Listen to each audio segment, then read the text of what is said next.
You're listening to AndrewHaug.com, Australia's only dedicated 24/7 rock metal radio station. You can also download our free iPhone app and take us with you wherever you may roam.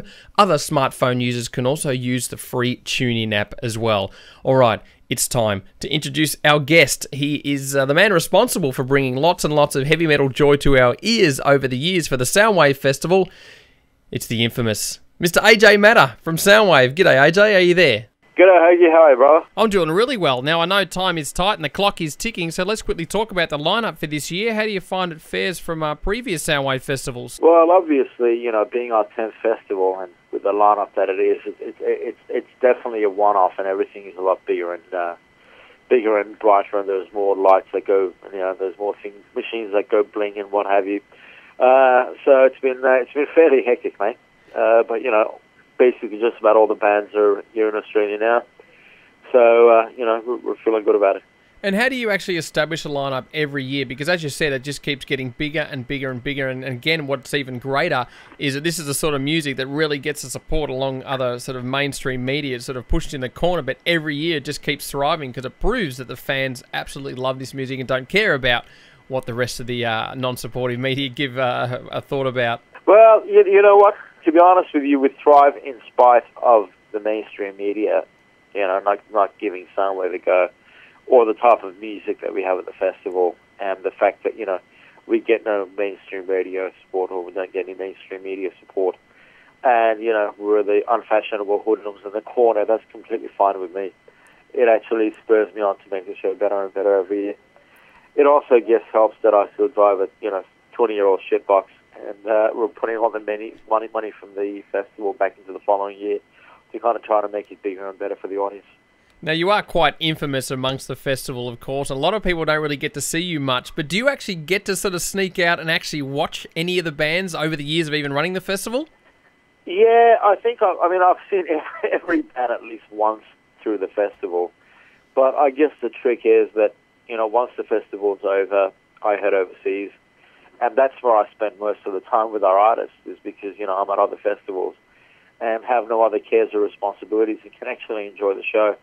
While in Australia, I try to run around and see at least every band, even if it is just to make sure that, they're being treated right by the production people and, that the crowd are into it. But, at any given time, you're worrying about 5 or 6 other things, so you don't really get to enjoy it as much as the audience does. Quite often, I am quite jealous of the people that are there just to do the band. There are some Aussie bands that are starting to crop up on the bill this year, including Confession, the Amity Affliction. There's always been the long-standing sort of argument that there's got to be more Australian heavy music acts on Soundwave. Are we looking at something that might improve in the years to come for having more sort of Aussie acts on the bill?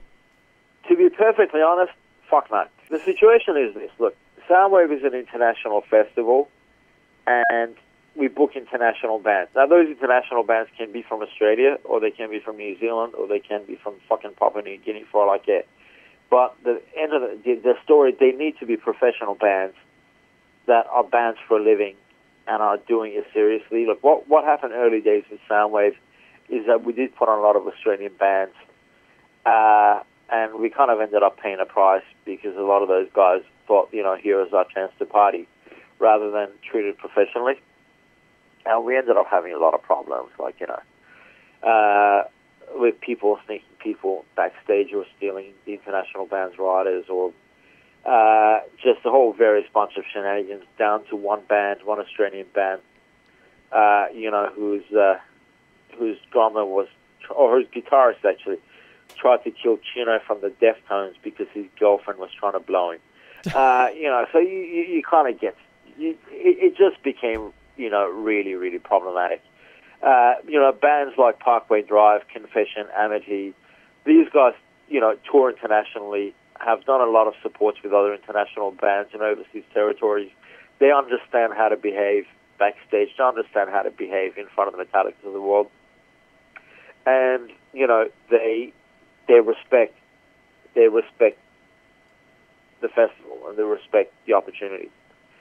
So that primarily is what it's about. You also occasionally get a band that way overprices themselves out of contention while they're doing 7 other Australian tours, and it's not really providing the audience with anything exclusive or anything, anything fresh. So, Amity Affliction are welcome anytime, and bands like that who are professional, we'd love to have them. And, as more Australian bands step up to the professional level and to international class, obviously you'll see them appearing on Soundwave. Yeah. So I guess the tip from yourself is to keep a professional head, not just on stage, but also behind the scenes as well, and keep your sort of band business in check in order to get possibly Correct. noticed. Yeah, I mean, look, if it's a hobby and you're going to end up being a plumber or whatever, then good luck, party on, brother. But if you actually want to make it as a band, then you need to respect the environment that you're in. Well, let's get on to the festival. Now, let's quickly, get some of your advice for those who are attending the festivals. How should some of those people plan ahead, especially for the first-timers who have yet to experience a Soundwave festival? What sort of tips and, pitfalls to avoid? Well, I'm actually not doing product placement here, but I actually discovered something last year. Go for it. It's a thing called Sal Vital. Yep. It's like an electrolyte powder that you can buy at Coles or Woolies. And if you have a couple of spoons of that in a glass of water before you leave for the festival, and as soon as you get home from the festival, it makes all the difference to your day and your recovery. Because you're going in packed full of electrolytes and, a bit of sweat or heat or humidity or whatever doesn't bother you. So that's my new tip. Check the event website. Because the event differs from state to state. I think in Queensland, the police don't want people to bring in sunscreen because somebody tried to sneak in drugs and sunscreen one year.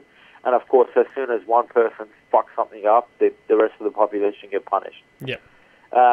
In situations like that. So check, we're providing gallons and gallons of free sunscreen. So make sure that, you go home, not looking like a lobster, basically. And at the end of the day, the most important thing is stay safe and, look after each other. And can you give us... We're one big community. It's, it's our event. It's our annual event. And it doesn't matter whether you're, into rock, punk, metal, sad pandas, emo wankers, whatever. Everybody should, we all come together to make this event happen, and we all come together to make various events for the rock market happen. And, we need to respect each other, and we need to look after each other and help each other, and that's the only way we can keep going. And again, I'm more than happy to call out bands that are going to cancel so I can get stuff thrown at me again. Oh, please, that'd be unreal. We should actually have a couple of fake cancellations just to keep you in practice. Well, thanks again for your time, AJ. And of course, one final note, you're quite renowned for, being outspoken, especially on your Twitter account. Now, I know that you've sort of solved the little Tate with the Madden brothers, and there is the petition out there for the Madden brothers to actually get out of Australia. How long do you reckon they're going to stay in Australia for? Because they're still here. Look, I don't think we're going to get rid of them anytime soon. And quite frankly, leave the fuckers alone. If they weren't here, who the fuck else was going to flood KFC? All right, well, we can get you to choose your favourite band on the bill that you might not see. We get you to pick one of your favourite tracks just to conclude our chat. Oh, man, you're putting the pressure on now. The King. Wow. Has AJ faltered under the pressure of the Haug? Yeah, I think I have. You've taken me by surprise. And there's Sneak so many attack. bands. Go out with a sick of it all track. Perfect. Killer band. Can't wait to watch that band live. They've been here the last couple of years quite regularly. So again, you've done well getting a great band on the bill. And everyone, have an absolute blast. Look after each other. And don't forget to stay tuned to AndrewHaug.com, Australia's only dedicated 24/7 rock metal radio station. Let's check out some Sick of It All now. Thanks, AJ. Unreal, mate.